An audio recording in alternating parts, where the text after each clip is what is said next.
Welcome to the TEL Researchers at Lancaster Christmas 2022 special, How Not to Kill Your Co-Authors, which is a panel discussion on research collaborations.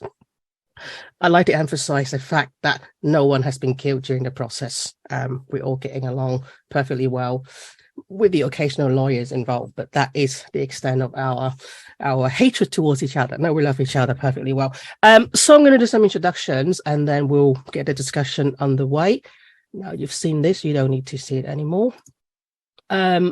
So I am Puyin Wong. I am one of your hosts for today. So I'm a student on the PhD in E-Research and TEL program at Lancaster University, and I'm also I'm a digital learning producer at St. St. Martin's College of Art, and my latest fancy hat is that I'm a trustee of ALT that obviously represent learning technology professionals, predominantly in the UK, but around the world as well. So I'm gonna hand over to John to introduce himself, then I'm going to ask our panelists to introduce themselves before we get a discussion underway. Hi, I'm John Brindle. I'm also a student in cohort 14 of the E-Research and TEL program at Lancaster. I'm in week 2 of a new job as well as learning design manager at Edge Hill University. And I've just left Liverpool where Tunde works, where I was working at the University of Liverpool as an educational developer. So yeah, I'm really excited about this because I'm really excited to hear what everybody has to say. Amazing. Thank you, John. So I'm now going to ask our panelists to introduce themselves, and I'm going to ask them to do it strictly in an alphabetical order. There's no favoritism involved. So first we have Dr. Brett Blight, if you'd like to. Hello, everyone. I'm Brett Bly. I'm from the Department of Educational Research at Lancaster University. My research is really about taking a critical stance on digital transformation in higher education using activity theory. Tend to focus on physical learning spaces, which remain relevant despite the encroachment of the digital sphere, and transformation processes, often using a particular approach called the Change Laboratory. I'm also co-director of the Centre for Technology Enhanced Learning, and I direct the programme in e-research and technology enhanced learning at Lancaster. And you can see I'm all Christmassy because I'm not wearing a blazer. That's me dressed down, you see. Thanks, Brett. Now, next up, we have Dr. Kyomi Lee. Hello, I'm Kyomi Lee. I didn't prepare anything that extensive, so I'm just a senior lecturer at Lancaster University at the department that many of you are from, and I've been writing a lot with other co-authors, so I'm happy to share some of the experience if that helps. Looking forward to conversation. Thanks, Kyomi. And next up, we have Dr. Phil Moffat. Hello, everyone. I'm Phil Moffat. I'm a teaching focused senior lecturer and consultant at the Royal School of Military Engineering in Kent in the UK. I'm interested in technology enhanced learning and expansive change, particularly for engineers and facilities managers in high reliability organisations where people often have a need for learning, which is only really identified at the time and point to that need. So get a lot of problems with organisational arrangements and TEL.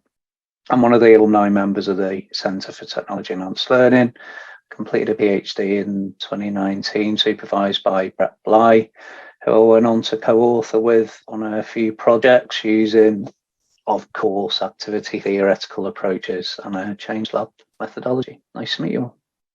Thanks, Phil. Last but not least, we have Dr. Tunde Varga-Atkins. Yeah, hi everyone. Great to be here and looking forward to the discussion as well. And I was the cohort peer of Phil Moffat. Greatly enjoyed the experience, and I'm based at the University of Liverpool and Centre for Innovation in Education, and I'm the interim head for digital education. So as you can imagine, I'm quite interested in digital education and digital capabilities in particular. And also got an interest in methodologies in educational research, for instance, multimodal methods and any other methodological innovations that we can use in educational research. That's probably enough Amazing. for me. Sorry, it's interrupted. Amazing. Thank you, guys. So John and I are going to take turn asking our panelists a list of pre-agreed questions. So the first question we have for the panelist is quite an obvious one. Why should TEL researchers or researchers in general consider co-authoring? Why don't we just do it alone? So Tunde, would you like to kickstart? Oh, okay. I guess I was looking at my publications, and I think I'm probably co-authored most of my articles and not so many. And I guess one of my answers is that because I enjoy doing it, I enjoy working with others, because it is quite a creative synergy when you are working with others and you can complement each other's skills or expertise, and I guess you're collaborating because you are interested in the same things. So it also helps keep momentum, because I don't know what are your contexts in your work, but for instance, where I'm based, scholarship and research is probably additionally, I'm not in an academic department, so it's something that you might be doing in your sort of extra time. So having others to push you along at the right moment is quite helpful. Anyone would like to, anyone whose job is about research would like to, Kumi, I can see you laughing, smiling rather. Oh, Brett, you've got your hand up, sorry. We'll go to Brett and then we'll go to Kumi. Let's do it in that order. Yeah, I mean, my job does involve research, but I think a lot of what Tunde said, I would agree with. So I don't think it changes that much depending on that aspect of jobs. I mean, for me, one of the key reasons to collaborate with others on co-authoring papers is because it's supposed to be fun and motivating. So it's the joy of collaborating with others. Being in academia can be quite lonely and routinized and kind of performance driven and so forth, and it's good to really open up a conversation between yourself and some other people that's really about common intellectual interests. So it's supposed to be interesting and fun, and I think, as Tunde said, it keeps your motivation. Sometimes very easy to be halfway through something and kind of let it go, and have somebody kind of saying, oh, but I really am interested in this, is kind of useful. So that's kind of helps you forward for that paper, and collaborating on one paper can lead to kind of future papers too. So you can build a kind of joint project between a group. The other thing that probably is totally new compared to what was said before, however, is you can also do projects that are a bit bigger than you would do on your own. You know, you can each collaborate a little bit. You can each contribute a little bit, and it adds up to something bigger than anyone would have found practical to do on their own. So there's a whole host of reasons. But yeah, I think in TEL, some people are in research roles and some aren't, but I think they all need collaboration. Kumi, would you like to come in? Yeah, I was smiling because I think co-authoring is good, but I do really enjoy writing a lot too. So I just wanted to just say that it has really pros and cons. As a person who use orthography a lot, I mean, a lot of my writings are actually done by myself as well. But definitely that there's this obvious benefit of co-authoring paper with others is that data set gets really, really more substantial, that I can argue things based on much more solid ground. I feel very good about it. And basically that's, if it goes really well, the outcome can be more strong, and I can have much bigger and much solid argumentations based on much bigger data set collected by multiple different people. So I like that. But at the same time, you know, at this stage, I'm going to just tell everyone that I do enjoy writing a lot. So that gives me pretty good freedom as well. So but I'll focus on co-authoring experiences during the session. Amazing. Thank you. Phil, you got any wisdoms? Probably a bit more mercenary, to be honest. I suppose as individual researchers, we can't maintain that always on currency. I'm interested in loads and loads of things that I just haven't got the specialism in. So by co-authoring, I can kind of access that and get up to speed with something quite quick and watch out for, some of the traps, I suppose. We inevitably specialise, don't we, so that we can get depth. That inevitably means we can't maintain the breadth that we want as well. So I suppose if we don't co-author it, it won't be long until you're just in an echo chamber, I suppose. I'd get a lot of stuff off the desk, but it'd also be time to pick one of those very small niche areas of the things I'm interested in, and I'd just end up going round and round on a hamster wheel doing the same stuff. So by co-authoring, I can access different perspectives, different ways of approaching different theories, different things that have failed for people in the past. That's really interesting. Thanks a lot for that. One of the things is that kind of concerns a little bit about co-authoring is losing identity. So how do you maintain your identity as a scholar when co-authoring, and how do you as an independent scholar from your co-authors, how do you maintain that? I don't know who to pick on first. Should we? We picked on Tunde first last time, so we'll pick on Brett this time first. Okay, I won't hold that against you, John. This is tricky. I think you have to think of this as not the only thing you're ever going to do. So from the point of view of being an author, you're going to be working on some co-authored papers and presumably some other single-authored papers. And I think for me, not everyone has to be like me, but for me, the best balance is that you're having a mix of those coming out over time. So I think somebody who only ever writes single author papers looks like a misanthrope who doesn't like other human beings. And somebody who only ever writes collaborative papers might start to look a bit like that, unless they lead them all and they're leading big projects, which in the kind of fields I'm working in is not the typical way. So you're doing a kind of balanced portfolio for yourself, and you're working with a range of different co-authors. So your identity is at the center of a kind of network of relationships. But there is another way to think about it, which is when you're within a collaborative project, within one collaborative project, I think you can understand that a project can produce several outputs. One project routinely produces more than one paper if it's of a good, substantial size. And if you lead on these different papers, then the lead author often gets the ability to stamp their identity within that paper.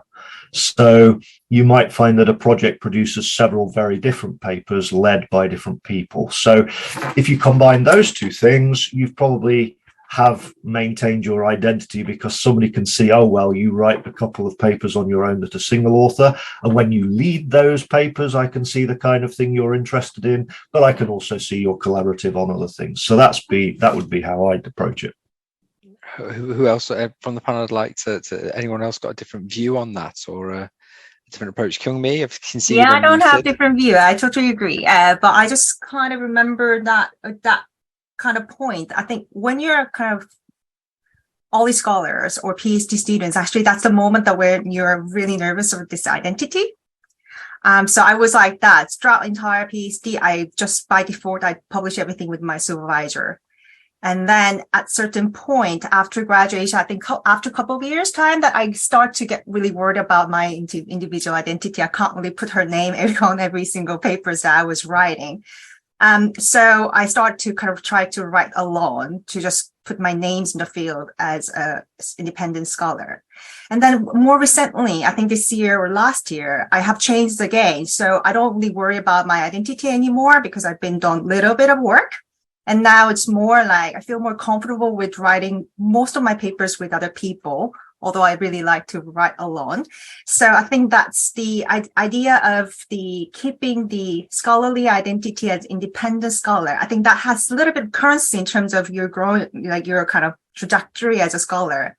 So I think that for PhD student, I don't know, I think that it's okay for you to not to worry about it and just write with your supervisor or anyone with you. But there should be certain point that you have to really make your mind decided, because we're a human being. We can't really write 20 paper a year. So there should be a small number of paper we can focus on. And whether we write it with other people or not, it takes time. So we have to decide really that this is a year that I really try to push myself and write a couple paper alone to just make sure that I am independent scholar.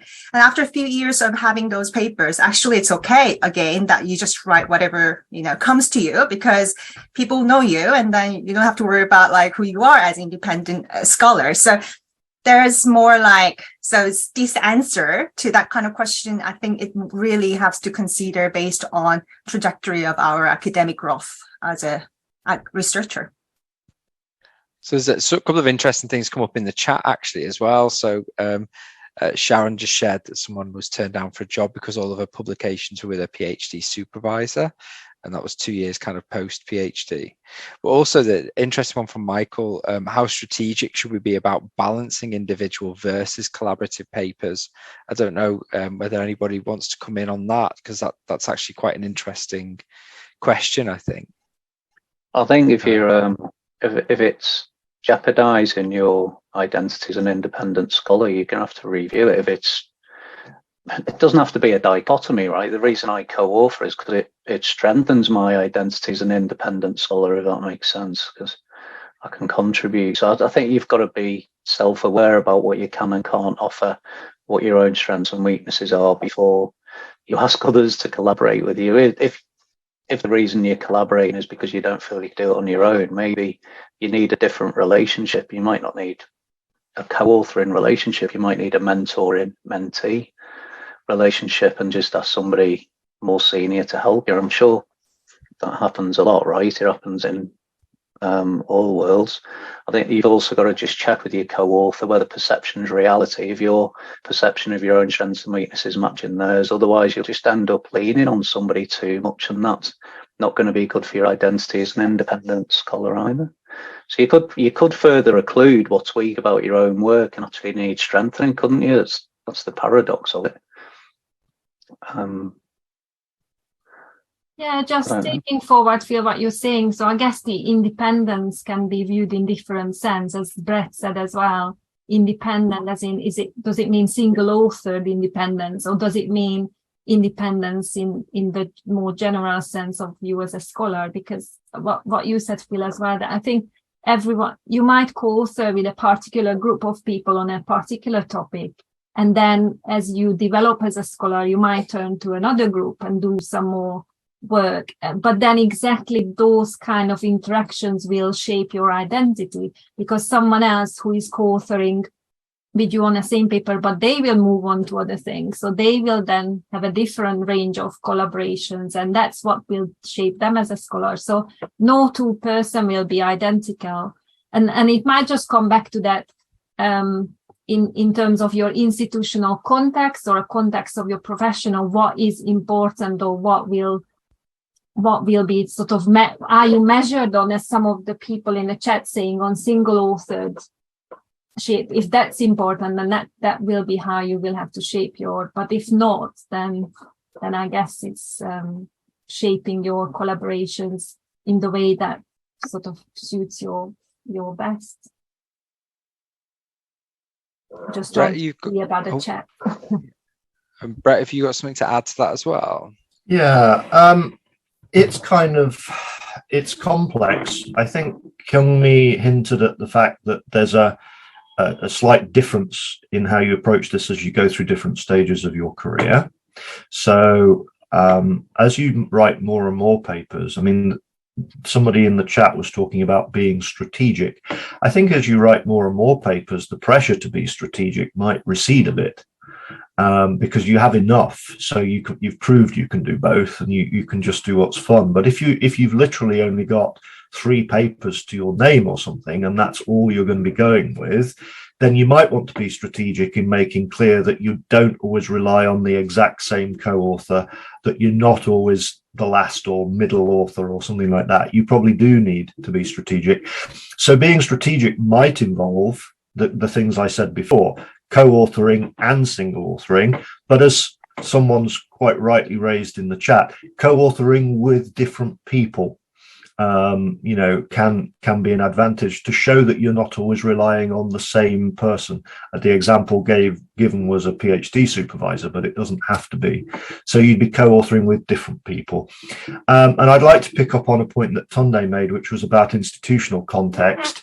It made me realize about disciplinary contexts. So we're here talking about technology enhanced learning, basically, and we have to realize that plays out in many different disciplinary senses. So in educational, in departments of education, there's often an assumption that it's more likely papers will be either single authored or with a relatively small number of authors. But technology enhanced learning employs people in a wide variety of different contexts. I originally came from a computer science context. We have quite a few students on our program who come from medical education kind of contexts. There are plenty of others too. And in those kind of settings, co-authorship across many people is kind of a routine and is viewed very differently. And even the ordering of the authors is handled differently. So it might be worth you, in this sense, being strategic and saying, well, in what kind of discipline and in what kind of organization am I looking to get a career, and what are they going to be realistically looking for? So that's probably more strategic than I am in my own daily practice, but it's a good idea nonetheless when you think about it. Could we maybe ask Renee to phrase her question, because it's sort of related still on this theme, but it would be interesting to just hear what you were asking, how we can deal with fear of losing yourself in collaboration. In what sense? Or I suppose I was just asking about your question to explain it a little bit. What do you mean by the fear of losing yourself? Okay, I can explain that. So I'm currently at the end of my PhD, and I did it in a tandem thingy, like two PhD students working on a similar topic, but from two different perspectives. So we tandemed a lot and collaborated all through the PhD, and like the first authorship was going towards the people, like the person who was writing mainly about it from the perspective. But now I'm like at the end, and I'm kind of feeling lost that I do so much collaborations with all my colleagues at the chair and like all these colleagues in different projects, that I do not have anything myself. So I don't feel like I'm feeling lost in the collaboration aspect, but losing also the focus on my own work. So something that I do individually. So how to deal with that? Is there any recommendations, or is there a certain point where the panelists can relate to, where they say, okay, I did that at a time, or there's an idea to do that? Okay, I think that's an interesting question. And in some sense, honestly, I wish more PhD students did work like that. And it reminds me of the kind of lab that I was in when I was doing my PhD. But the question goes beyond co-authoring. So that's a question of career strategy and personal motivations and planning and so forth. And I think what I might do in that situation is to step back and think about the things that you have been involved in over the past years and see first of all, what is it that links them all? What's the common thread? And secondly, what is it within, because there's likely to be more than one, what is it within all of those threads that you're most interested in yourself? And then think about how you might be able to draw that together into a narrative. It's almost like you want a narrative about your research agenda and where it's been in the past and where it's going in the future. And then you have to look and say, well, are the publications I've been producing aligned with that narrative or not? Now, if the answer is yes, well, happy day. But I suspect from what you're saying, the answer might be no. Otherwise, you wouldn't be worried about this issue. So the first thing to know is if you've been producing research papers anyway, well, that's not a bad thing. And it will certainly help you when you go for, employment and all sorts of other opportunities. But if it's not, if those papers are not linked to your own personal mission, then now's the time to start producing papers that are. Can you approach your co-authors and say, right, I want to draw on this data to really, put out a paper with me as first author, or if they're particularly generous, maybe me as the only author, that really brings together these issues I've been noticing that I'm passionate about. And if you've been involved in several projects, which it sounds like you might, you could even write a paper that reflects on the issues that brings them together and draws on data from more than one project. Those are the kind of papers that really often get quite a lot of attention. So now might be the time to be stepping back from all these deep entanglements with other people and saying, what is it that I want to focus on within all of this? And how can I do something that leverages what I've already been doing to create something unique for the future? And the best time for that is kind of now, if you haven't already done it. Thank you very much for the insights. I think stepping back might be very well, even though I feel like kind of losing the momentum, right? So I'm now submitted my PhD. I'm like all done about it, but I want to continue. So I'm kind of feeling stepping back might slow me down, but I have to think about that. But there's another hand raised. Thanks. Yeah. Kyung Mi, did you want to say something about that? I think if we take Kyung Mi's answer to this question, then we can move on to the next section after this, if that's okay. Yeah, that's fine. I'm not really sure whether I have really answered to this question that we were talking about. I just wanted to kind of follow up with the Sharon on the chat as well, as which is related to Rennie's question as well. But I think, I don't know, I think it's something about being a PhD student that, or early career scholar. I don't know. I mean, I honestly, for me, if I didn't really write with my supervisor, in the other sense that if my supervisor didn't have support, didn't give me support to make my draft article, you know, to the shape that it can be accepted, I can't imagine myself just like one day based on assignment that I just tried to turn into. So what I'm trying to say is that actually at the moment, there are a lot of venues for publication. But one thing that we can think about is that, okay, we can publish. I mean, as a PhD student, I can imagine myself published my paper without much help from my supervisor at certain venue. But I think it could have been very difficult for me to publish the best article. Like you know, SSCI is nothing. It's just all different criteria to think about the quality of journal. But like there are some top journal established in the field, and that they require quite a bit of quality in terms of across different. So what I'm trying to say is that as a student, that collaboration is a part of learning from someone who's more experienced than me. So my supervisor can play the role that which journal I should submit it, and she will probably add it and then give me more. So she was really helping to make my draft to the standard to be able to be accepted. So I can't only imagine myself did that alone as a student. So that's what I'm trying to say, back to Sharon. So I'm not saying that we have to always write with supervisor per se, but supervisor is just example. But as a student, it's helpful to write with someone who is more experienced and can guide and make this, you know, outcome to be more effective and successful. I think that's pretty necessary. That's how we learn. And of course, that last very briefly is that if you feel like you're losing identity, that's a bit sad, but it means that you're not really working on the manuscript that you want to work with. But at the same time, I think that it's more effective if you see that as not only like per se publication, but also the learning by doing with someone that kind of experience. And I think that's a better way of looking at it. So being so frustrated about establishing identity at the stage of it's so much better for you to learn.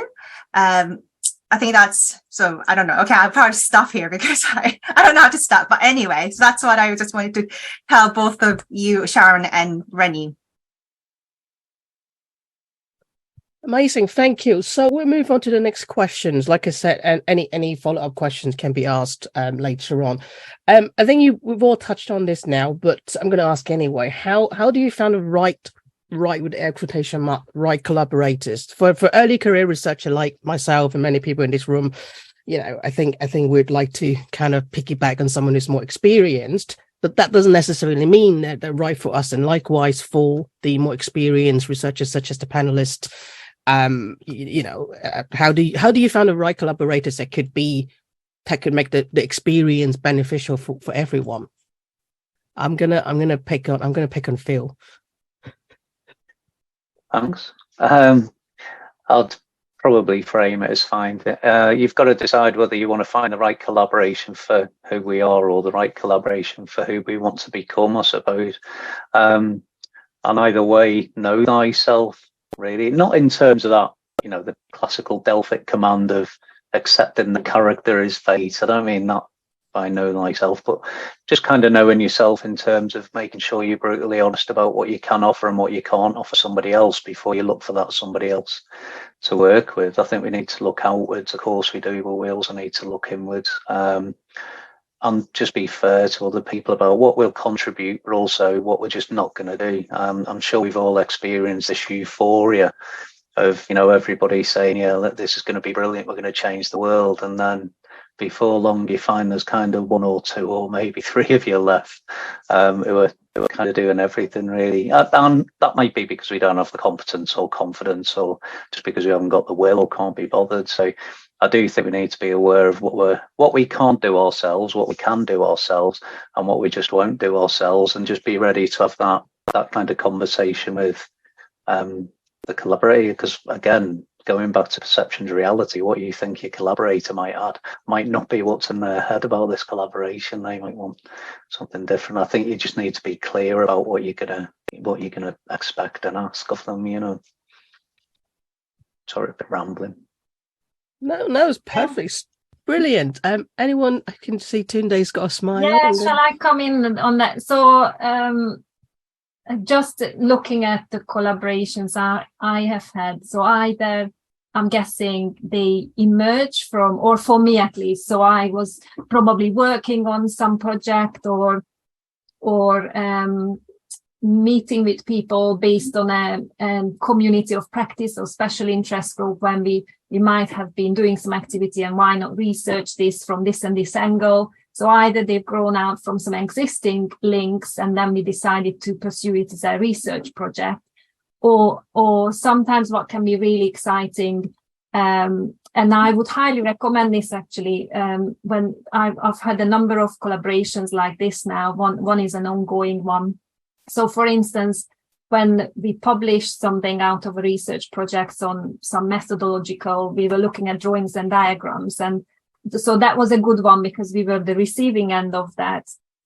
Someone contacted us as the authors saying, oh, I've read your paper, it's something that no one has written about, could we maybe do something together? And then we developed further those ideas in a new research project, and vice versa. So this is what I would encourage you to do. So similarly, we have started a collaboration where we were looking at perceptions of fairness in group work and people who've written about that. And researcher's name in Canada came up quite a bit, and found his paper really useful, and then contacted him just to say that we really liked your research and this is the project that we're doing now. And then he offered to come and join the project. So it's what, Phil, you were talking about, what you can offer, because he was looking at perhaps developing the same instrument, but for a different context.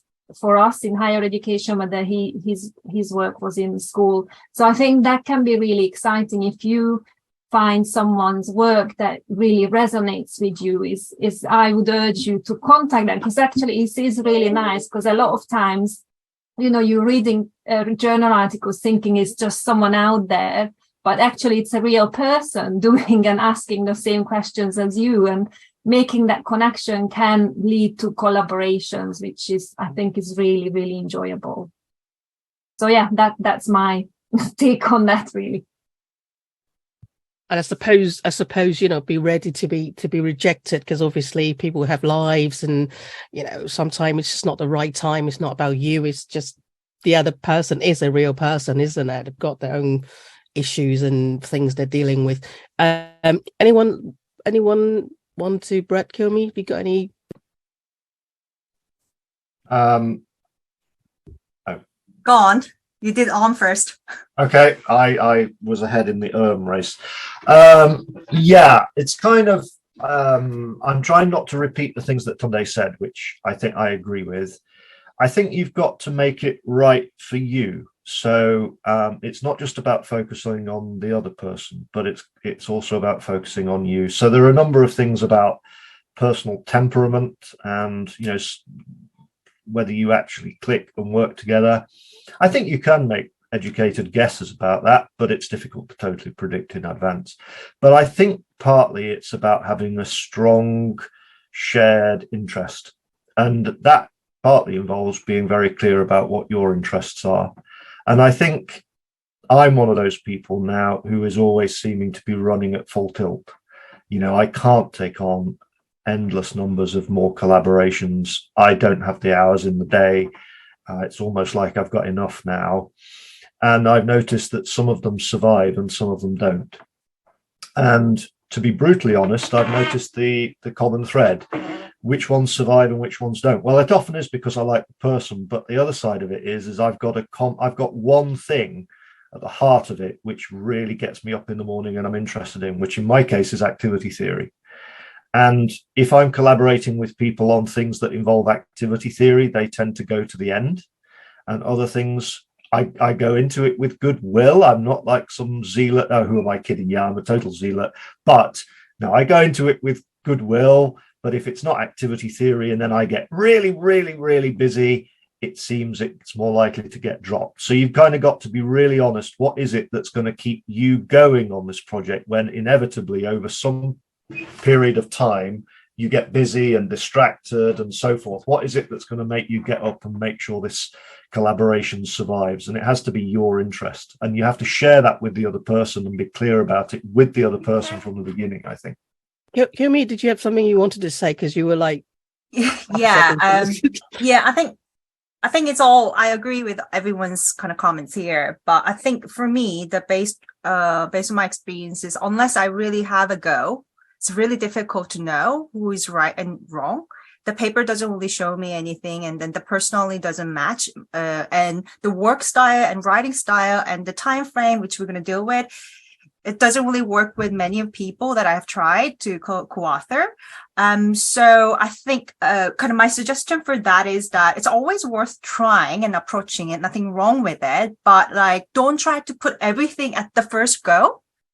So you really need to start with a small project, like small writing project. It can be a short paper or it can be a chapter, like which has deadline or what is set by someone else. So it doesn't really put a lot of pressure on you to start kind of collaborating with other people out of blue, but you should really test it out. And then first experience are not good. I think I suggest that person is amazing probably, but it was not the right person for you to work with. And then it's better to move out and find another person that you can work with. So yeah, so try a small project with a person to test it out, whether it will work for you. I think that's probably the things more important than finding the right collaborator from the beginning.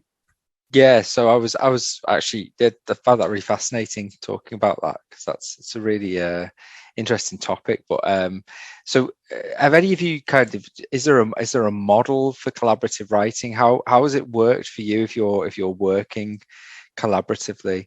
I mean, we hear sometimes horror stories, of people just putting their name on something because they're they are who they are and somebody else doing all the work kind of thing. But what kind of models have you used? Maybe ask who have we asked first? We haven't asked Kyung-mi first this time, so we'll ask Kyung-mi first this time. I mean, yeah, of course everyone has different models that they like. I think for me, I feel either I lead the paper and I do most of work and I really allocate different parts to my co-authors. I think that works really well. And then secondly, I support my supervisee. So I will kind of really giving the mentorship to my supervisee. So either A or B. I find slightly, it's probably me. I'm not, other people doing really well, but I find that like if I have too many heads for just one single paper, it doesn't go anywhere. So at least one person should have strong leadership. And I usually don't mind to take that leadership unless it's my student that I'm supporting as the supervisor. So that works the best for me in terms of productivity of co-authoring paper with other people. That's a really interesting approach. So there's two options from Kyung-mi there. Has any of the other panel got any other options that they've kind of used or approaches? I've found something that doesn't work, if that's any help. That's It fine. might just be me, but the approach that never seems to work for me is kind of, as a metaphor, this kind of quilting approach, where you kind of all do a little panel of a quilt and then stitch it together and make a quilt. With papers, that just doesn't seem to work for me, where you all kind of, chop up a few paragraphs or sections and then somebody else just bolts it all together.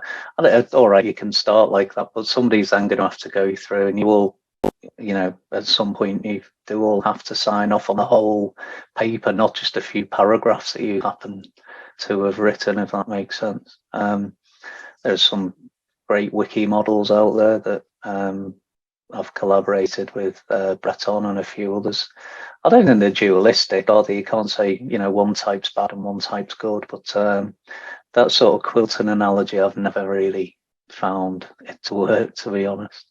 I know it's tempting for division of labour, isn't it? But you've got to kind of sit and go through it together at the end. I don't think we can judge the ways of collaborative writing based solely on the end product either. We've got to have a peek behind the curtain, so to speak, at the epistemic effect of production, if you like. That, it's about the production rather than just that finished product. And I think too many people judge collaboration based on that finished product rather than all of the effort that went into it, which led on to, a lot of other things, if that makes sense. Yeah, it's really interesting. I think sometimes you get that idea that I'll bring Brett in a second. Sorry, Brett, I know you got your hand up. I think it's really interesting about that patchwork thing. Sometimes that can be the romanticized version of it as well, can't it? Is that everybody does their own little bit and it all comes together beautifully. But it's interesting to find that that's not, maybe a less experienced researcher may think that. So yeah, it might just be my isolated experiences, John. Maybe there are people out there who it works perfectly well for. Yeah. But the idea that everybody in isolation is going to do just the right size panel for this great big quilt as well. Yeah. Brett, would you want to add to that as well? Yeah, I mean, the reality is this is a really tricky question. And of course, the writing is like the surface, the little bit of the iceberg over the ocean, and the project underneath it is not a totally separate thing either. So the first thing is you need someone who's really taking responsibility for bringing things together. We all know those horror stories where everybody thought everybody else was doing it, even in institutional project management, and it turns out nobody really took the lead in making sure it really happened, and papers are no different. But the other thing with the paper is it's a matter of voice, and I have actually tried that. I think Phil said quilt work or patchwork. I've tried that kind of model before, and I think you can make it work, but it's not easy. And I think one thing that's happened to me on a couple of different occasions is, I've said, okay, I'll write this bit, you write that bit. And then at the end, the different sections are totally obvious that they're written by different people and they don't flow together with each other and so on. And sometimes I've then taken the initiative to start rewriting the text of the other person with the intention of keeping their points, but in essence what I'm forced to do is to bring it in line with my voice tone, my text voice. And on some occasions that's actually caused another co-author to be upset. Then they then think, well, I can't hear myself in what I wrote, so it's really tricky. And I guess the only way to address that is, one person could write the whole thing, so that it is possible to contribute to authorship by contributing content behind the scenes that is not directly text to be copied and pasted into the paper, or just to be upfront about the fact that if you do contribute something, it's going to be edited, possibly quite drastically edited by the time it makes it in, because a paper's got to flow. And it's very, very difficult to make that happen otherwise. We do have people in our department. There's a PhD student in our department who has been involved in that kind of wiki co-authoring process. And I'm always wanting to learn more about that, because I've never had good experiences at doing that. And I've tried it a few times. Can I just say on that I think also the collaborative writing model, I think, again, it's been alluded to, is also can depend on your research design and how your methodology lends itself to writing things up. I've been in collaborations where we had a mixed methods research design, and some people were responsible for writing up the qualitative results, some with the quantitative results. I mean, you still need to do what Brett and Kulmi and Phil was talking about, that single voice, but I think, or where we had, for instance, a case study methodology or some overarching wider part of the project with more vignettes or case study type things when people could be responsible for writing that bit up. So it's just, I think it can also relate to the methodology that you've used. But yeah, it's tricky.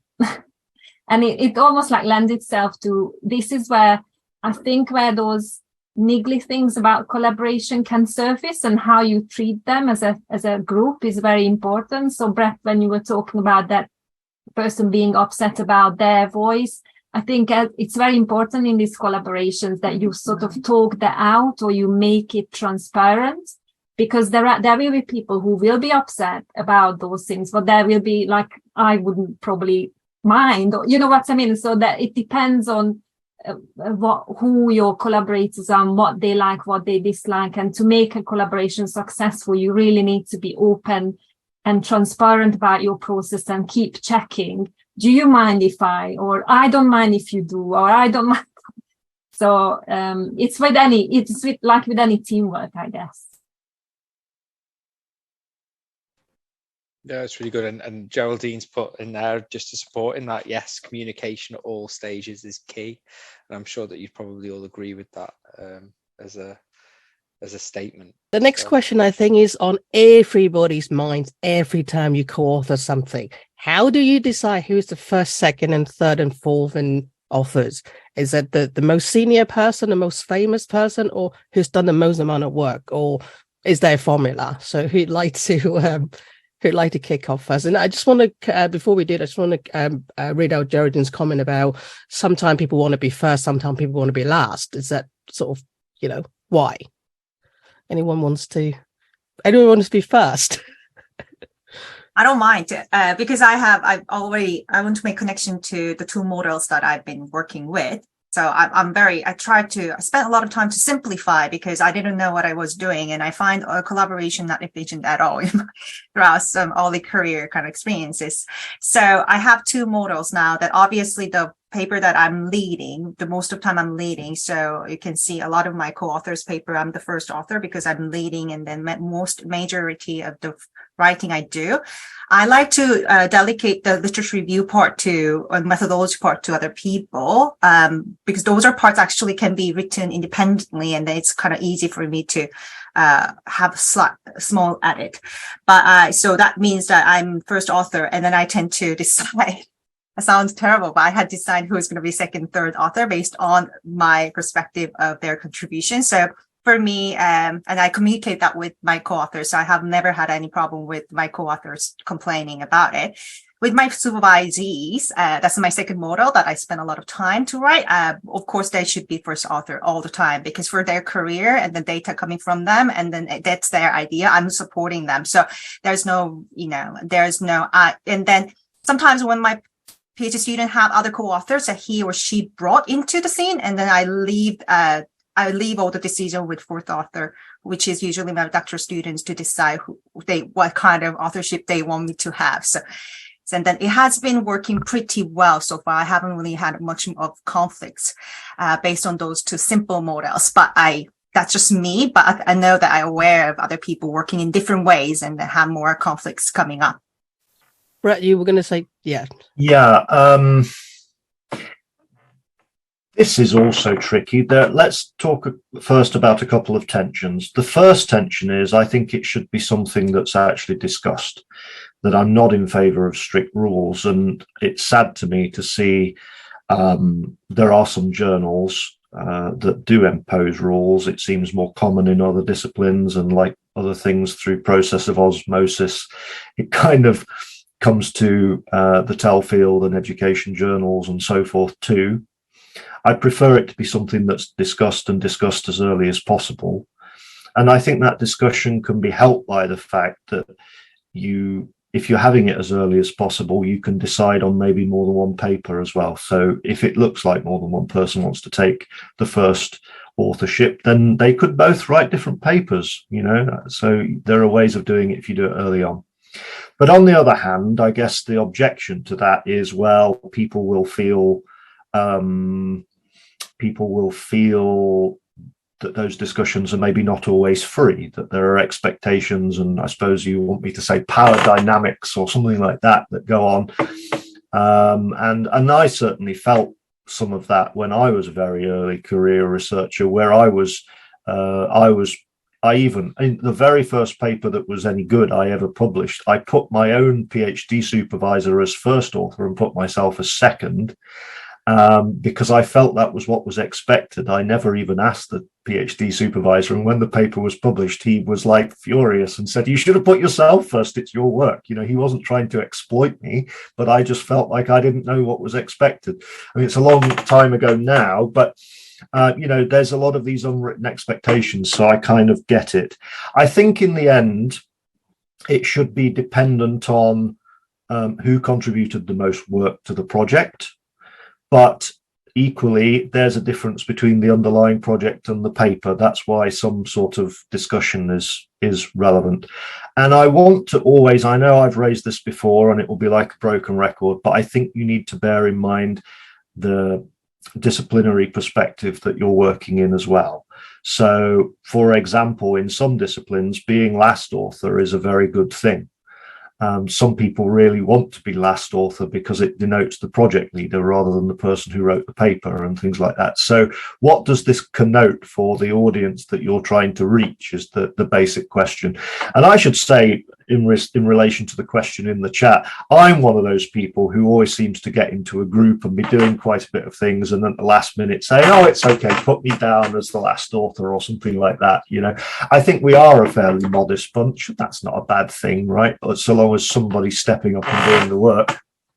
Tunde, yep. Yeah, just to come in on Brett's point about disciplinary differences, I had a good anecdote where I was collaborating with two people in the sciences discipline, and they did a lot of the research design and most of the writing, and I contributed with a smaller part. So in my head, as educational researchers, I was very happy to go third in on the authors. And I got an email from the person who would be the second one saying, "Tunde, please, I would like you to go second in the authorship." And so we had a toing and froing of the emails, because I thought she was trying to be too nice to me because maybe I was a bit earlier in my career than that person was. So I just said, no, you did more work, you stay second. And then it's exactly, and then she said, "Tunde, I'm going to give you a ring."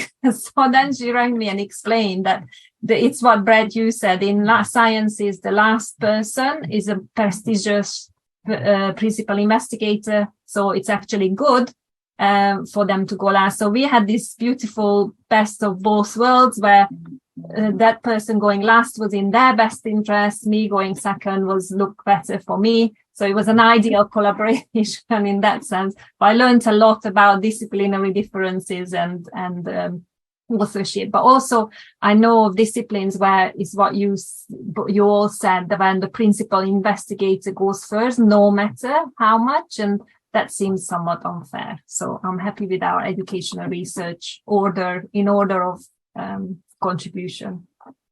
I'm going to read out Michael the Fox question, and then anyone wants to contribute, and then we'll take a little break. So Michael asked, do employers and academics who read the papers really care about whose name appears first? Some do, yeah. Some do, some don't. It's contextually dependent. It's dependent on settings. It's more of the same, really, I suppose. In some fields, there'll be an automatic assumption that whoever's named first gathered the data, the PIs, Tunde was saying. Some will assume that whoever went last is either the project lead or is being benevolent to the other authors, which is in a way a nice thing to do. So I think it just depends on the context, really. I mean, if I can come in, it's a very cunning question, Michael. See what I did there? I think for me, they might care, but it's not about one paper. I wouldn't worry about one paper. I think it's about seeing your CV as a portfolio, if this is about employers and things like that. And what you want is a CV that has papers where you're potentially a single author, a first author, a last author, a middle author, and that you've shown that you can be in these different positions. I think that would be the ideal. I wouldn't worry about one paper alone. I think that's the wrong way to think about it. I think we've kind of touched upon this a little bit when we were talking about, first, second, third authors and things like that, but it's actually about the tracking, timelines and workload distribution and things like that. How do you track that, and how do you agree timelines when you're co-authoring a paper? And I'll let whoever wants to come in first, because I can't remember who we've asked first each time now, and I'm not getting into an argument about first authors on the responses to this. So I don't know who wants to come in on this in terms of maybe just more about the management of it. We did touch upon the idea of there being a project manager or something like that, perhaps, and how you do that. Anybody? Phil, go on, Phil. I don't mind breaking the awkward silence. I've put my hand up because I'm getting infuriated with time's the most precious commodity we've all got, and people just treat it like it's meaningless, and it isn't. Deadlines are called deadlines because that's what they are, otherwise they'd be called guidelines. So I'd say use deadlines parsimoniously, to be honest. If you do declare a deadline, just make sure that you are going to do your best to meet it. Otherwise, you should be buried up to your neck in the desert and covered in honey, to be honest. But then if somebody misses a guideline, then so what? We have to be sensitive. We have to respect that we've all got stuff going on outside writing a paper, haven't we? Sometimes there are more important things than writing a paper, and most of us have got a few papers and projects going on at once. So there'll always be other things to do. Some of these things take 18 months to see the light of day anyway, don't they? So, why set a deadline when you didn't really mean it? Why not call it a guideline instead? But deadlines are something very different. And if you set deadlines, stick to it. And if you can't be bothered doing that, stop calling it a deadline and call it a guideline. That's what I would say. And particularly important when you're called in on other people's time as well. Otherwise, it's just disrespectful. I kind of Just agree. have to get that off my chest. I'm that kind of person as well. Phil, I'm very much a deadlines kind of person. Anybody else got any other different perspectives on it? And Well, now, well, is now scared Something to go lighter. on. Has anyone got something to lighten the mood from that idiot? Well, I think a little bit more leeway in the sense I found it useful for collaborations to have sort of set an external deadline in the form of either a conference presentation or a something submission, or unless you already have got something anyway that you're working towards, whether it's a committee meeting or whether it's something that needs to happen before you can progress. And I found those core milestones quite helpful in moving the collaboration on, because as Phil said, we all have other things during our day, and it's how you prioritize it and how you then help others to prioritize it when they might have also other things going on. So having those sort of deadlines and very clearly setting out who is supposed to do what, but then sometimes you need to be flexible if some unexpected things or turn up, or might need to recalibrate things. I think that's also part of the course, and as we all said, having someone to drive it is helpful. But I think even that sometimes can change over the course of a project. So it's just recalibrating. But yeah, Brett?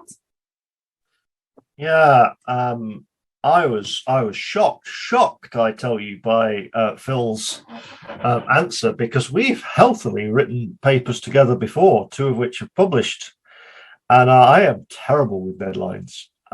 So Phil must have been holding his trigger finger very, very firmly not to take action. I am one of those people who always seems to be late with everything. Not with everything, actually, that's wrong, but with everything related to writing. And I think what that's helped me to do over the years, I look back at my CV and it doesn't look too bad. And then I look back and say, really, put a tick mark next to all the ones that did happen smoothly and on time. And there's a very different kind of outcome to that kind of exercise.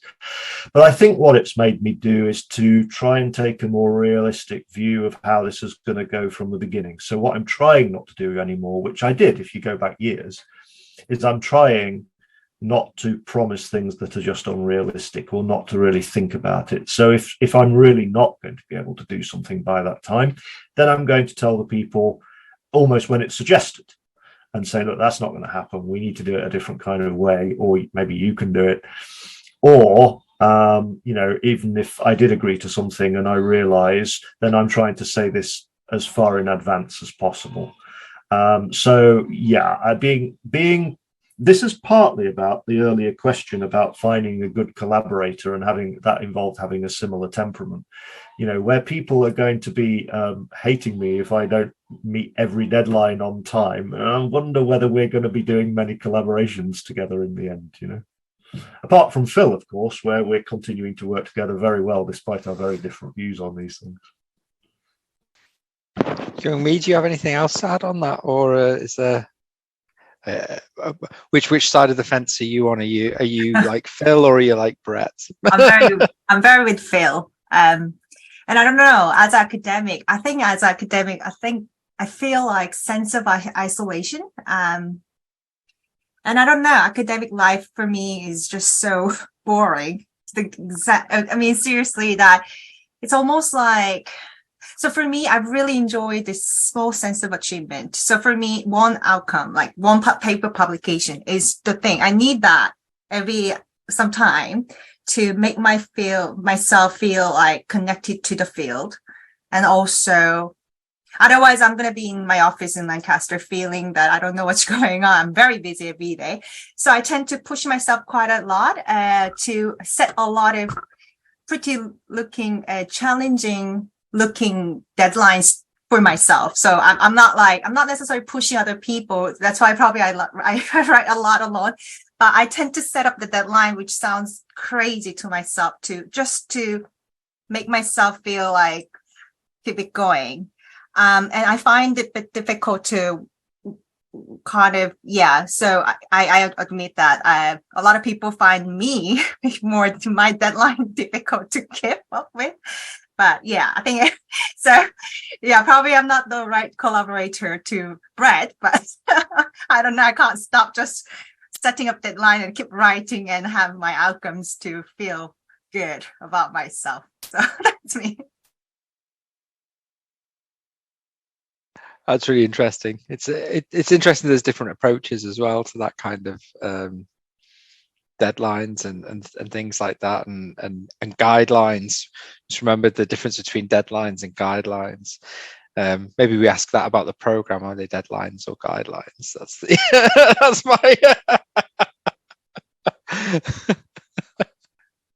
Well, on the subject of deadline or guideline, it depends on if you want your PhD to be a PhD or just a guide. It's up to you, really, isn't it? So we're going to move on to the next question, which is this is where potentially we found some long buried bodies in our trail. How do you resolve disagreements with your co-authors, or how do you deal with someone who clearly hasn't really contributed as agreed? How do you have the sort of difficult conversations, etc.? Anyone wants to be brave and answer that question first? Oh, who do I pick? What do you reckon? Okay, Phil, there you go. Thank you for volunteering. I just thought if you're stuck for somebody, I'll have a go. You want? Obviously, my answer wouldn't apply to anybody on the call at the minute, but I suppose I'd start by establishing whether they really need to be resolved. Because sometimes disagreements are great ways of teasing out some of the issues that we're examining, aren't they? Some of those dilemmas of whatever we're researching. That might be a bit of a meta and lazy answer, I suppose, but I certainly wouldn't fall to the pretense of consensus, but I suppose you might expect me to say that as an activity theorist. But too many people are already doing that, aren't they? The pretense of consensus. If anything, I'd say just itch that scratch, and we need to learn how to disagree again, don't we, really? At some point in time, I think it became unfashionable to disagree, and I think something was lost in some of the collaborations I've been part of. I wouldn't, I wouldn't suffer that with Brett. We're capable of disagreeing and reasoning something through without either of us going through that pretense of consensus. I suppose I would say that, wouldn't I? Disagreements on co-authored engineering papers tend not to come up, to be honest, because they're too highly structured and something gets lost. Whereas in TEL papers, presumably if you're collaborating, it's because you've got, some different opinions on some things. That could be really, really lucrative, I suppose. So let's be more nuanced and antagonistic and all that great stuff. Let's learn to disagree again. It's Christmas after all. Well, what happens after Christmas? I'm just thinking Christmas is quite a renowned time of year in some households for bringing out all of those tensions and disagreements that have been building up through the year. So let's just let them all go. Let's pretend we're having a big Christmas dinner and let it all out at once. Yeah. Tunde, would you like to disagree with Phil or agree? No, it's Christmas after all. But just different. What is it? Points in the basket of, I guess. So one way of handling disagreements would be that a more sort of passive way of doing that you might not collaborate again. So you might finish off of your collaboration but then deciding maybe, you know what I mean? Like if that might not need to come of that. I mean, reading the literature around co-authoring and some of the issues around co-authoring in particular, that they group. So there was an article that grouped issues into three categories. Some could be to do with crediting the authorship. So we discussed that a little bit. And because some people might feel resentment that someone went as first author or someone did more work than the credit or vice versa, they didn't do as much work and so on.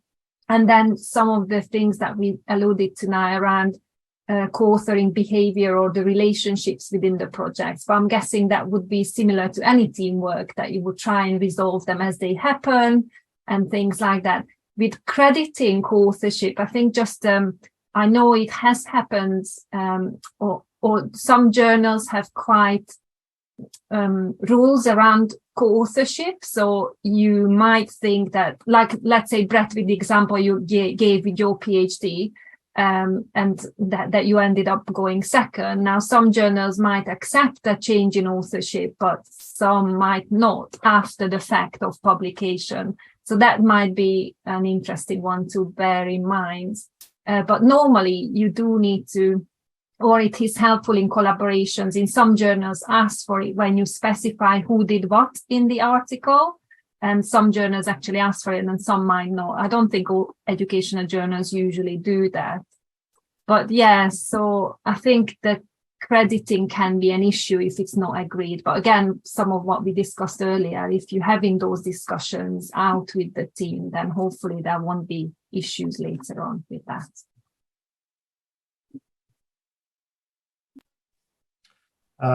I mean, I'm probably one of the passive aggressive kind of people that Tunde mentioned. So if a collaboration hasn't gone well, the main thing that's happened is that collaboration doesn't carry on past that paper or something. I just grin and bear it, and then don't do the sequel. So that's historically how it's been. I wish it was better, but sometimes actually confronting people is going to find the same result anyway. If you end up in a massive argument, then you're probably not going to collaborate together anyway, so you might as well reach that result without the argument. I suppose if it's got to that stage, then what we've really said is we didn't agree enough things earlier on. I mean, that's really the thing, is there was a breakdown in communication at that stage. And actually the example that Tunde gave brings to mind something I was aware of a number of years ago. I wasn't directly involved in this, but I was aware of where there was a collaboration between people in different departments at a university. This was a TEL, so it was computer science and education. And what had happened in that case was an education person had gone off and written a paper on this project on their own, because it was their take on this project. And in education, I mean, you could always say, well, you should have talked about that, but in education, things like that do happen. Whereas in computer science, it's assumed if I'm on the project, I'm going to be named on every paper coming out of that project without exception. So even if that person was to go off and write something, they could be first author, but they'd list every single other person without fail. And when they found that this person had gone and done this as a single author paper, that is that relationship gone forever. I mean, that is unrecoverable. So it's not only a case of talking about things at a personal level, but it might even be a case of uncovering the assumptions that everybody has that they didn't even think they needed to talk about. You know, that's people not even really realizing that was an issue they needed to talk about because they both taken different practices for granted. So disagreement is always going to happen.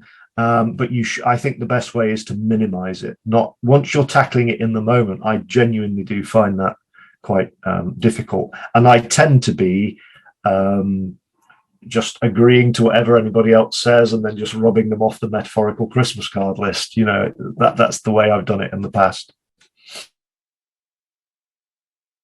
Can I just check that the four of you, obviously, you work with each other in various capacity. You are still, in fact, talking with each other.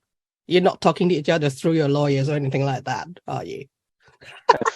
If you could just tell Brett something for me. Yeah, what would you like to tell? Anyone wants to final remarks before we move on to the next question? Yeah, tell Phil to stop stealing the Brussels sprouts. You heard him.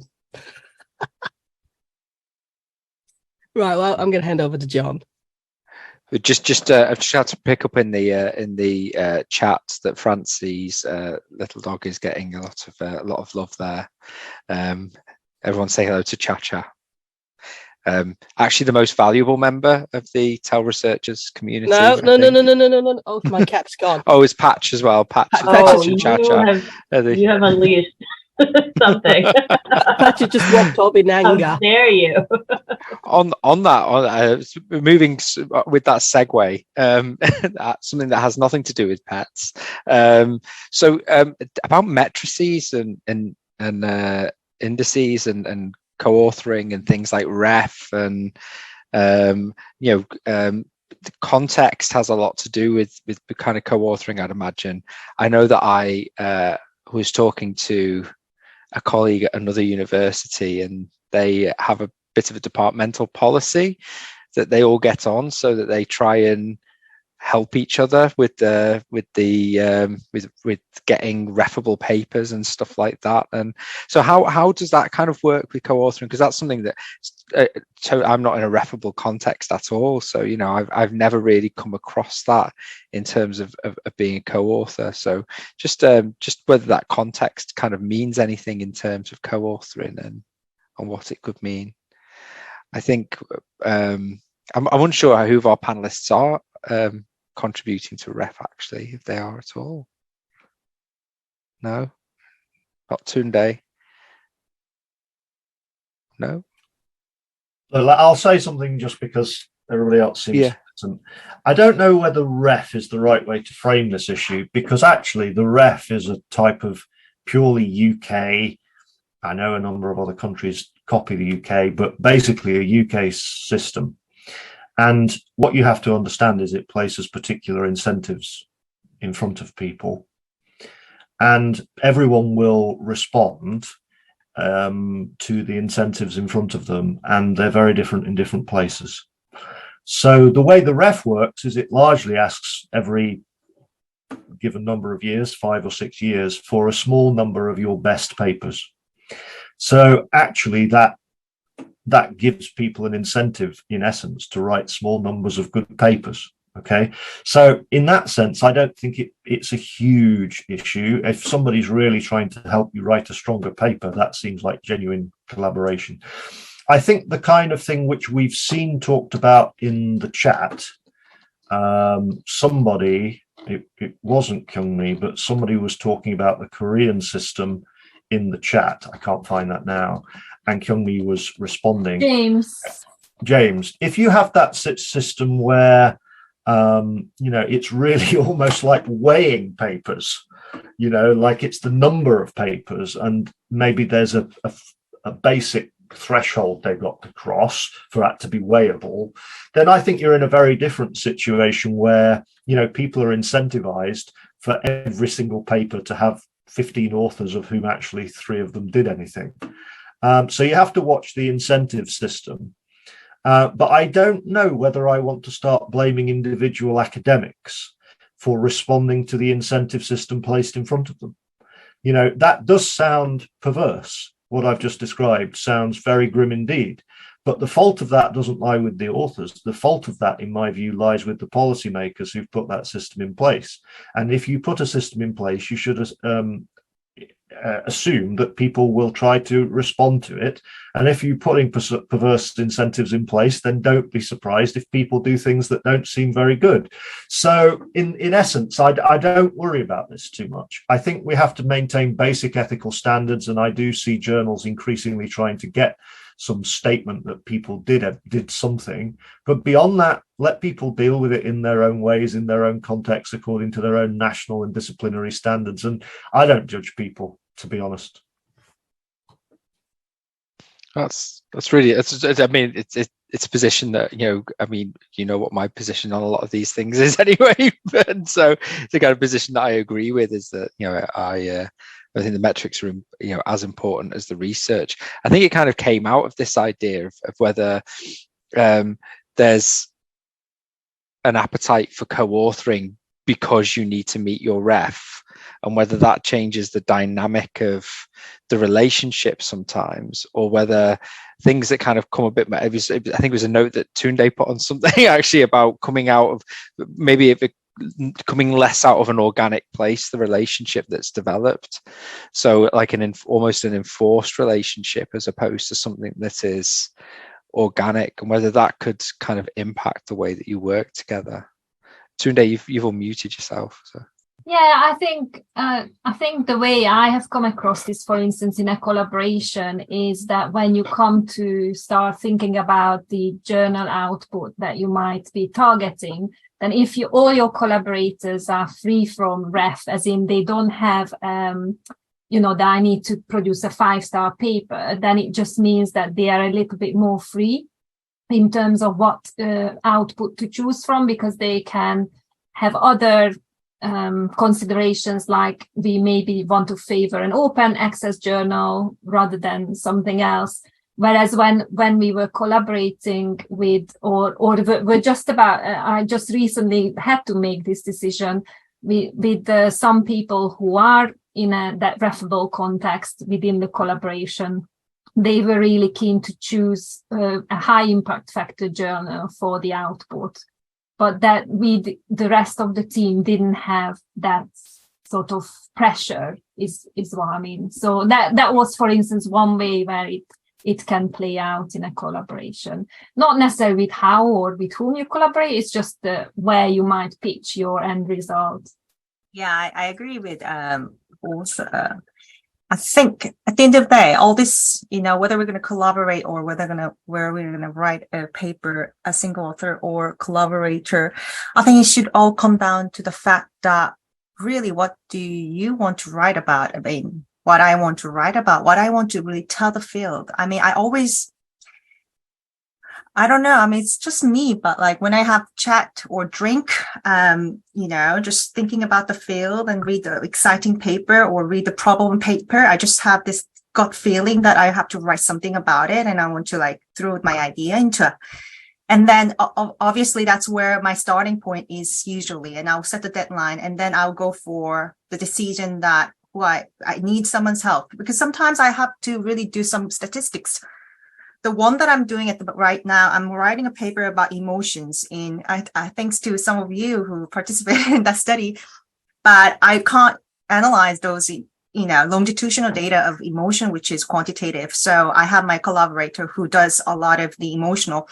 So I invited her to look into my data set. And so, okay, I'm answering in different ways, but I think that ref or other metrics shouldn't come as the final or ultimate criteria for us to decide which paper, because we have limited time. And I think for me, it's a bit pathetic, or it's a bit sad if we have to spend a lot of time to write something that we don't really believe in terms of content. So it doesn't matter so that like we should just spend our time on writing something that we really want to say, and then we can decide whether we need help. And a lot of times actually we may need help, and then once the help comes, and then tension of disagreements is not really issue, because anything related to statistics at the moment, that whatever my co-author is telling me, I'm just like completely agreeing, because I don't have any ground to disagree or even think whether it's working or not. I can just ask questions, but a disagreement has never been an issue for me, because I lead the paper project in that way for the sake of the voice that I want to have. I don't know, it sounds a bit idealistic, but I think that's really important for us to keep we shouldn't lose it, because otherwise competitive higher education context, we are often being frustrated and just tracing things to have better CV, and then actually outcome is not always what we intended to do. So that's what I will say.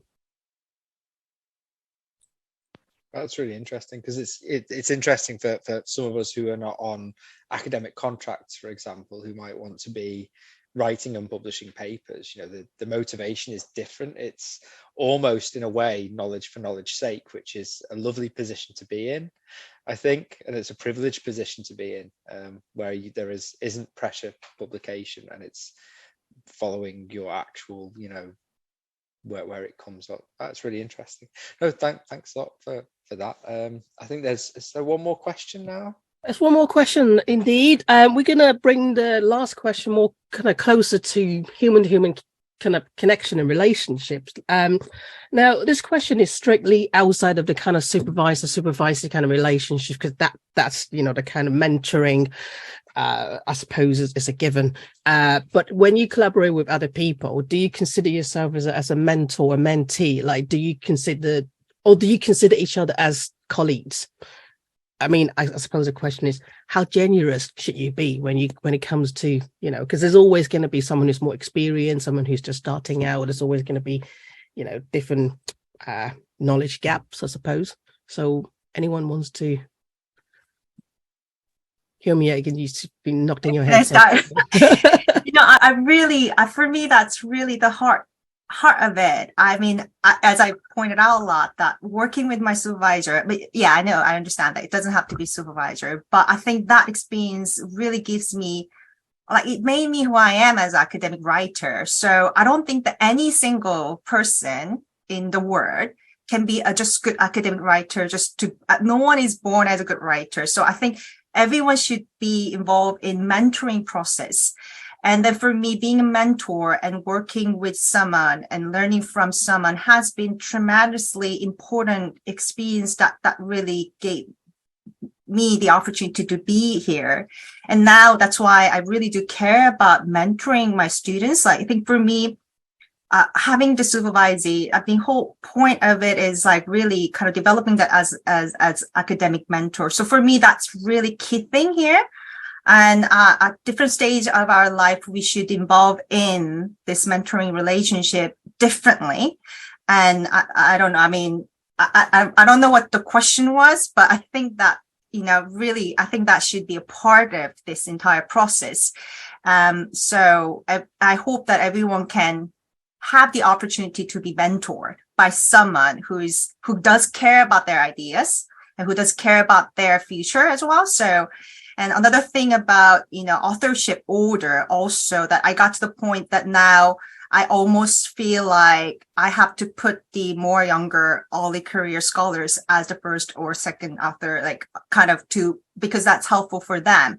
So I don't know. I mean, I should stop here, but I think that's definitely very important. And I really hope, so if you don't have any academic writing mentor, I think you should probably really think about, try to choose and try to find the one. I think everyone should have it. That's definitely, whether you're academic or not, I think that's something I would really encourage everyone to just habit. And last, I'm sure going to stop. But another thing is that actually you don't have to write together to have the mentorship. Another thing is that you can choose the best writer. I had my couple of writer that I love their writing style just so much.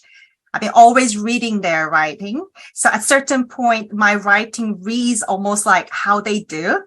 So that's another kind of way that it's a bit different, but in terms of academic writing style, you can actually mimic someone else that you cherish the quality of their work. And that's another kind of little bit passive way of, establishing mentor without your mentor know that you're existing in the world. But anyway. Phil, got something to? Yeah, I was just going to build on what Kyung-mi said. I've, like a lot of us on the call at the minute, I've got nowhere else to access the mentoring that Brett is kind enough to give me, to be honest. I can't get that anywhere else, probably just because of the place I work and because I'm hopeless at networking and things like that.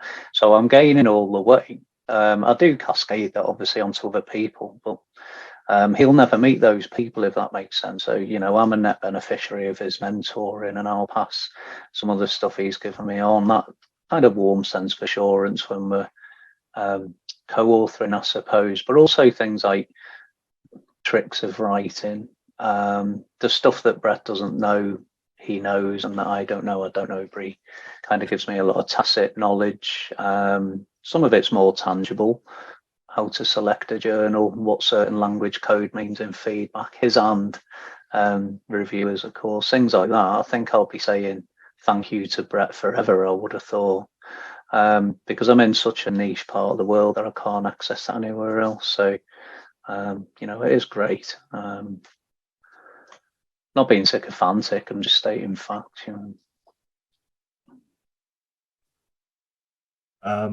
Shall I let me intervene? I mean, it's kind of interesting because I have a different take from some of the earlier answers. That Phil has been very clear with me previously in using the word mentoring. I mean, that's actually one of the cases where the term in the question has come up in my career before, is Phil always explicitly thanking me for mentoring him through various papers. But apart from the fact that when Phil says it to me, I haven't particularly seen it that way. I've seen it as collaborating on a paper, and I don't perceive that I know everything and Phil knows less or whatever. We have momentary, this is collaboration. You complement each other. You have things you know and that the other person knows, and areas of weakness of yours and areas of weakness of the other person. And the ideal is you kind of cancel each other's areas of weakness out. It doesn't always work like that. And sometimes there are things that neither of you know. But that's kind of how I see it. I do write papers really because I personally want to learn things. I like to produce a paper that I would have liked to have written and that I learn something in writing. That's really my core criterion. And when I write papers with Phil, it's not only Phil, I'm not being that sycophantic, but certainly when I write papers with Phil, I feel I've learned something in the process. And Phil, presumably, I'm hoping, has learned something in the process, but they might have been, kind of different things. The other thing that it's worth sharing is I don't think, certainly not for me yet anyway, I don't think it ever comes to the point where academic writing is easy. You learn things, and through experience, you develop your skills, and you don't make some of the same mistakes you made earlier that now seem embarrassing mistakes and all that kind of stuff. But it's never easy. And actually what you're sharing, when I'm having a meeting about writing with Phil, or I'm doing something else at the moment where we're starting with Tunde and about 3 other people. A lot of it is like scratching your head and figuring stuff out and acknowledging that this is really tricky and we don't know. If we knew everything and we knew exactly how to present it, okay, well, the world would be easier, but it'd be less fun. And also I'd feel I wasn't learning. So I think you get into these situations and inevitably you do teach and learn at the same time, but it's probably not a teaching relationship or a mentoring relationship in the formal sense. It is a collaborative relationship, at least how I see it. Okay, we'll move on to Q&A and general questions, comments, remarks. Anyone Now this is the free for all time. Don't be shy. Any other feel good stories or maybe nightmares to share from other people? I know of a colleague who was mentored by a well-known prof, and that mentoring involved her just being handed an unfinished paper and asked to add the references. And that was the nature of the relationship. She got co-authorship for that though, so that's So that was a Christmas present then. It was almost like a Christmas present, yeah, for them. They got co-authorship, second author as well, which wasn't too bad, just for adding references. So, you know, if anybody needs references adding to their papers, just let me know. And you think that's an easy job, do you? No. There's a collaboration sort of horror story-ish. I know a couple of senior researchers at GIST who so they take on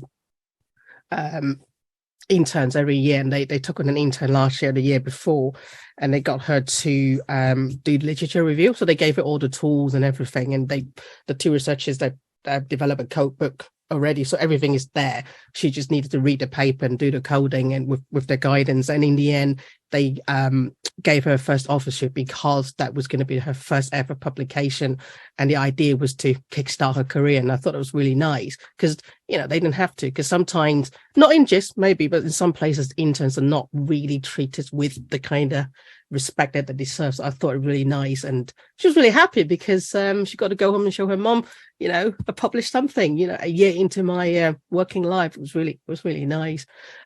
Sharon, you got some comment, please?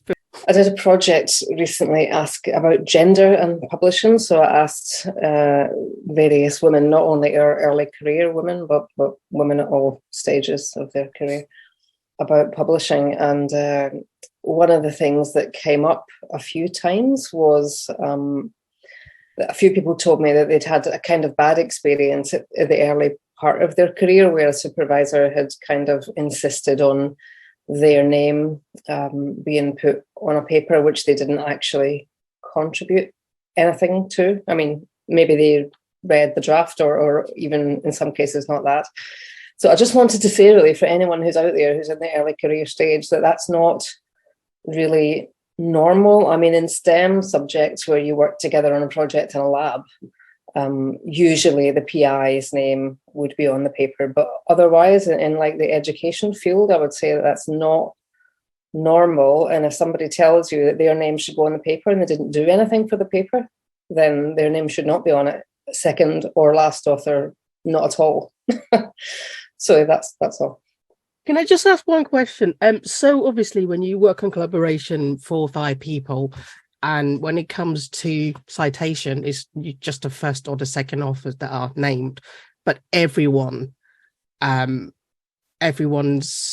contribution is counted, isn't it? When it comes to your personal, you know, how many citations you've got under your belt, that kind of stuff. I'm not entirely sure how it works, but if anyone wants to explain. Sorry, Pauline, I didn't quite. So let's say if the 4 of you, the 4 panelists were to collaborate a paper, and Kumi, you're first, Tunde second, Brett third, and Phil come fourth. And obviously when it comes to in-text citation, it'll be Lee 2020 ETA Lee. I can't even remember how to do the citation, but you get what I mean. But when it comes to personal count of how many time you've been cited, everyone names count, isn't it? It's not just the first author, it's everyone is because that I think sometimes that's a myth. That's why sometimes people want to be the first author, because it's not true, is it? No, it's the reference list, basically, that like kind of, you know, whole name should go in. Yeah. Okay. James has asked a really interesting question about handling very busy co-author situations. So neither of us have that much time right now. Also be busy in the new year, but like to try and get cracking and submitting. So how do you handle a very busy co-authoring situation where you're both extremely busy and trying to co-author a paper together because it's something that you feel needs to be out there. Maybe you have to invite someone, third one, who can who has time to finish it up for you guys. But difficult to sorry, I'm not sure why I'm answering it, but because I don't have answer to it. It sounds very, very difficult, honestly, James. But yeah, the paper, unless the paper is something, I don't know if, unless it's like some systematic literature review on AI between 2020 and 2022. I think a lot of papers can wait, I mean, there's no point for you to rush if the situation is like that. So I don't know, I may just kind of wait for another 3 months, like until you move, both of you move and settle down, or at least one of you have more time to do. It doesn't really seem like there is much solution to, or between two of you. Yeah, I mean, that harks back to earlier, doesn't it? The different views about deadlines, but I'm at the level of, oh, well, we'll give it the time it needs, and it looks like you're both moving anyway, so so it's not stopping you get the other job and so forth. But other people are much more fixated on deadlines. We have assumed in this conversation, I mean, Kyungmi's intervention there made me realize we've assumed in this situation perhaps a bit too much, that you decide to collaborate at the beginning of a paper or at the beginning of a project, rather than, that example of, I don't mean to the extent of adding the references, of course, but, that example where you're already in a project and you decide to bring somebody in partway through. And to be honest, that probably just needs an entire other discussion on its own, because to be honest, I think the dynamics of that are quite different. And many of the things that I've said earlier on probably wouldn't work in that situation. But yeah, as a broad answer to the question, give it the time it needs. There is actually one time I was asked to help them to finish the paper. So actually I walked in toward the end of the process just because it's friends. But I find it very difficult at third person.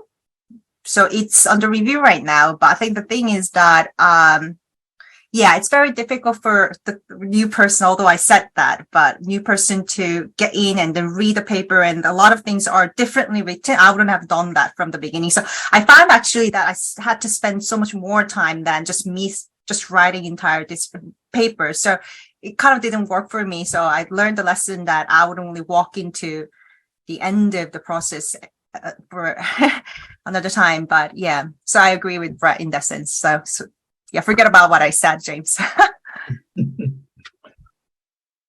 Well, in this case, I actually finished the paper.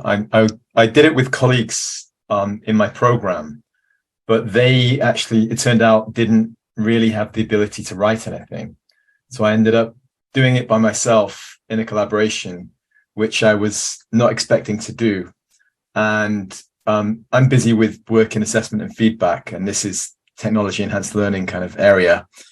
So I asked this person to come in after the paper's already done, and we've even presented on it in HRE. This person knows more about the results. My results actually chime with his theoretical paper very nicely, so I think he'd be a great person for it. It's a bit of a different situation. I mean, the other thing you could think about, just agreeing what Kyumi and Brett said as well in terms of progressing it, but have you placed it somewhere yet? Have you got a target publication in mind? Because that thinking perhaps is what you could be doing while you are sort of waiting for time to kick in for you finishing it. Yeah. I was going to defer to him on that one, because again, like, my real field is assessment and feedback. And this is an opportunity paper that I picked up during the pandemic. And we've got a lot of really good really good qualitative data, an unusual amount of good qualitative data, really examining what was working for people and what wasn't working for people during the pandemic. And so now I think it speaks to, what works and what doesn't work in the kind of shift online post-pandemic. It's not very time sensitive, and I think it could go in a technology journal, or it could go in teaching and higher education. There's quite a range of places it could go, really. I think technology journals. That thinking would determine how you frame it. So I think that might help. Once you make that decision, it might help with the writing and progressing it. I think it would be good to get some more citations. So probably the journals that he writes in tend to be quite highly cited. So maybe towards the technology side would be good. I just wanted to point it out. Sorry, just what James said. That kind of, I think it's everyone is making mistake. That's how we learn. So there's no, I mean, we talk a lot about how we do, but it's all like how I do as a human being. And I'm very different from Tunde, like, for example. So everyone has their different style of collaborating and writing a paper as solo author or collaborator. So I think at the end of the day, it's just like we need years of, trial and error experiences, and we kind of get to learn about ourselves. So when I know now that what kind of person I am as a co-author, and then I can do it, because now before knowing myself, actually, it was pretty difficult to figure out what's the best way to work with other people. So probably the first thing we should focus on is to get to know ourselves and establish ourselves as writer first to understand. Thank you very much. You've actually started the last thing I was going to ask everyone to say, Kiyomi, which is I was going to go ask the panelists 30 seconds each last words of wisdom for today, not ever, because we promised not to cue anyone. So would you like to have your 30 second again, Kiyomi?